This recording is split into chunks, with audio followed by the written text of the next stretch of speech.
starts off by saying that literary critics are fond of referring to a work as a musical novel whenever a writer employs techniques that can be conveniently described in musical terminology. तो अगर वो music terms use करता है तो you are calling it a musical novel.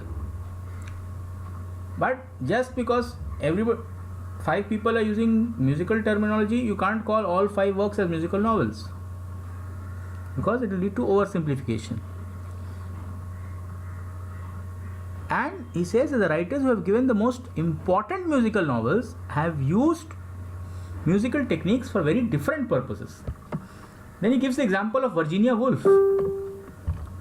Led to images. A leitmotif is used. What is the leitmotif? A theme for each of the 6 characters. A musical composition, however, is heard in time. A novel exists outside of time. And in this sense, the words of a novel are more like the notes of a score. They are bits and parts that make up the total music.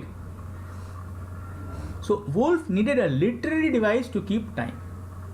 And her solution was visual, expressed in the novel's title, waves, up and down, rise and fall, like the movement of the conductor's baton. But in Moderato Cantabile, Marguerite Duras follows the form of the first movement of a sonata, presenting and developing 2 contrasting themes in different keys. The first tonic, the second dominant, and finally resolving them in a repetition by modulation of the second theme to the key of the first theme, the one adapted to the other, thereby providing resolution and closure, an interesting form for exploring the duality of human experience. He talks about Moderato, he talks about Cantabile. So because there is a stifling due to a structured, boring life, in the second chapter, Annie begins a strange affair with Chauvin. Annie's quest for the Cantabile, what does it stand for? What is the symbol about? They meet again and again at the same bar and always at the same day until the 8th chapter. Then just as the 8th note of the musical scale is same as the first, the tonic, but an octave higher, the final resolution comes in the form of a symbolic reenactment of the murder that occurs at the end of the first chapter. So there was probably a murder at the beginning of the chapter. There were 8 repetitions. Finally at the end, the ending is very similar to the first.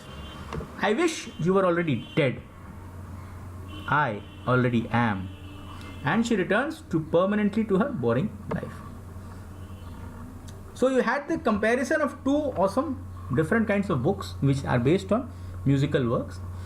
When most literary critics pronounce both the Waves and the Moderato Cantabile musical novels, it is these gross features that they have in mind, and say they overlook what makes Moderato Cantabile a truly musical novel. It is actually heard by the reader. It is mostly dialogue, punctuated by the sounds of radio, boards, crowds. And all we know and all we need to know of Annie and Chauvin is that what we hear them say. Ironically, this technique that makes it more successful than the Waves as a musical novel may account for Duras' relative lack of success as a filmmaker.